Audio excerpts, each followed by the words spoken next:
Going to university is supposed to be that golden ticket, right? The key that unlocks your future. But let's be real. In a world where AI is everywhere and the economy is, well, that ticket is starting to look a little faded. So how do you play the game of university and actually come out on top? Let's break it down. It is a tough time to be a student. Seriously. You've got the cost of living crisis making everything crazy expensive. You've got AI that feels like it could take your job before you even get it. And just this general feeling that the old rules just don't apply anymore. You go to university thinking it's this straight path to a good, secure job, but is that promise even real anymore? For a lot of people, the answer is a hard and kind of scary no. Okay, so to make sense of all this, we need to completely reframe the way we think about the university experience. I want you to forget about it as just a series of lectures and exams. Instead, I want you to imagine it's a massive, open-world video game. Think about it. In this game, you have a very clear starting point. That's enrollment. And a clear finish line. That's graduation. And yeah, getting from A to B is your main quest. But just like in any great RPG, the world is huge, and following the main story is only a tiny fraction of the real adventure. The main quest. That's the mandatory stuff. You've got to attend your classes, you have to pass your exams, and you need to get that certificate at the end. That's the storyline the game forces you to follow. But then there are the side quests. These are all the optional things you can do. Joining the rowing team, learning a new hobby, joining the debating society, maybe even starting a little project on the side. These are the choices that make your journey through the game completely unique. So, if university is a game, what's the objective here? Like, what are we actually trying to achieve? Well, it turns out most students are chasing 4 main goals, whether they realize it or not. First, and this is a big one, you want to actually enjoy the experience. This is a super unique time in your life with a ton of freedom. Second, you're there to learn stuff. Both the theoretical knowledge from your classes and some practical skills along the way. Third, you gotta get the certificate. That piece of paper is the key to unlocking certain careers. It's non-negotiable. And finally, you're there to make friends and build a network. And look, these are all totally valid goals. But let's be 100% honest with ourselves. All of those objectives are really feeding into one ultimate goal: getting you ready for the real world. Because unless you've got a trust fund waiting for you, you need a way to make money. That certificate, those skills, that network, they are all tools to help you build an economic engine for your life after you graduate. And this brings us to the core problem.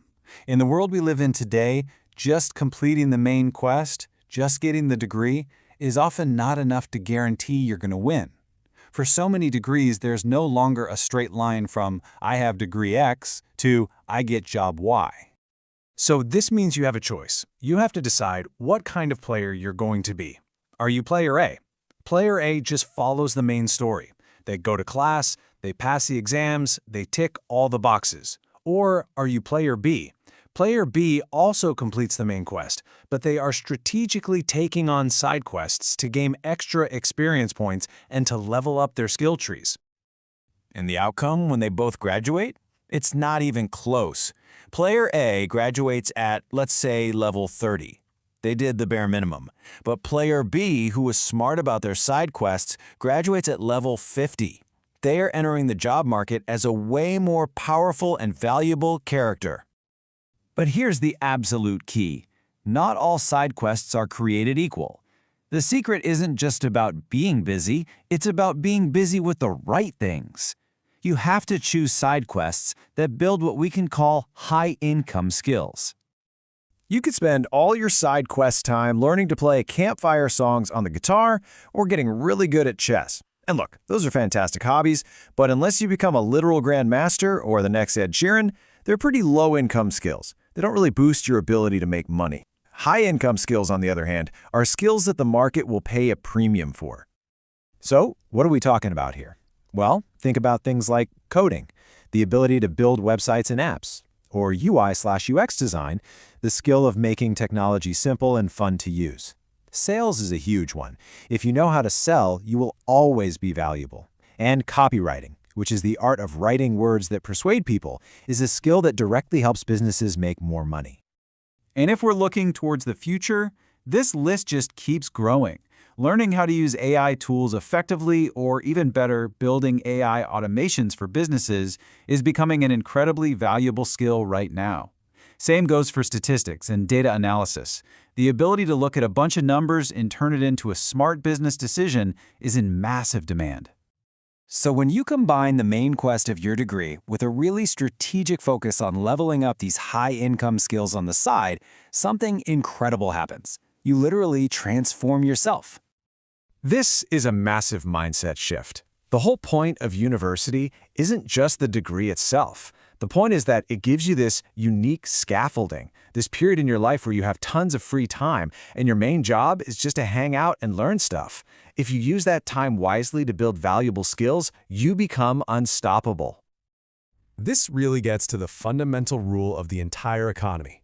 Your ability to make money is directly correlated with the value you can provide to the market.